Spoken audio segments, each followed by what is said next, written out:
ఒకసారి దయచేసి మేమందరికీ చేతులెత్తి నమస్కరిస్తున్నాను. ఒక 4 minutes నా ఇందు దయవుంచి ఎవరు మాట్లాడద్దు, ఎవరు డిస్టర్బ్ చేయొద్దు. మీరు ఎన్నన్నా చెప్పండి, 1,00,000 చెప్పండి, నేను ఇక్కడ ఉండలేనండి. నేను మీతో కాపురం చేయలేను.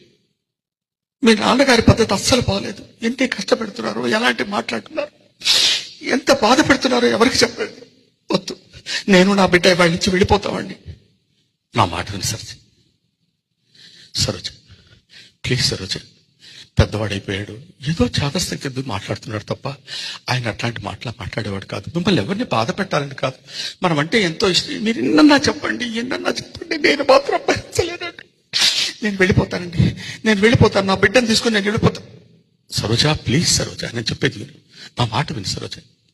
ఇవాళ కొత్త, ఏదో ఇంకా నాళ్ళు ఓపిక పెడితే ఆయన దాన్ని వెళ్ళిపోతాను. ప్లీజ్ సరోజ, నీకు బతివులాడి చేతులెత్తి నమస్కారం చేసి చెప్తున్నాను Saroja, please. No no no no no నాన్న, ఆ ముసలాన్ని పంపించే నాన్న, చచ్చిపోతున్నాను, వాడు నన్ను చాలా ఇబ్బంది పెడుతున్నాడు నాన్న. రైట్, ఏంటి బాగుతున్నావు, వాడు వీడు అంటున్నావు ఇంట్రెస్ట్ పెట్టి. లేదండి, నేను వెళ్ళిపోతాను. వద్దు సరోజ, వద్దు, వెళ్ళిపోతాను, వద్దు సరోజ. అంతా విన్నానమ్మా, మీరేమీ ఇబ్బంది పడక్కర్లేదు, నేనే వెళ్ళిపోతానులే. నాన్న నువ్వు, అవునరా, అంతా విన్నాను నాన్న. నేను ఇవాళ కాకపోతే రేపైనా పోవలసిన వాడిని.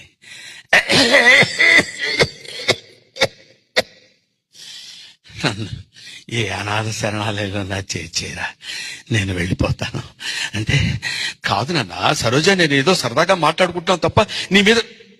ఒరే, మేము సాయం సంచలం, మీరు ఉదయ సంచలం. వద్దు నాన్న, నా మాట విను. నా మాట కాదన్నావంటే నా మీద ఒట్టే. నన్ను ఏదైనా శరణాలయంలో చేర్చమని అంటున్నారు కదరా.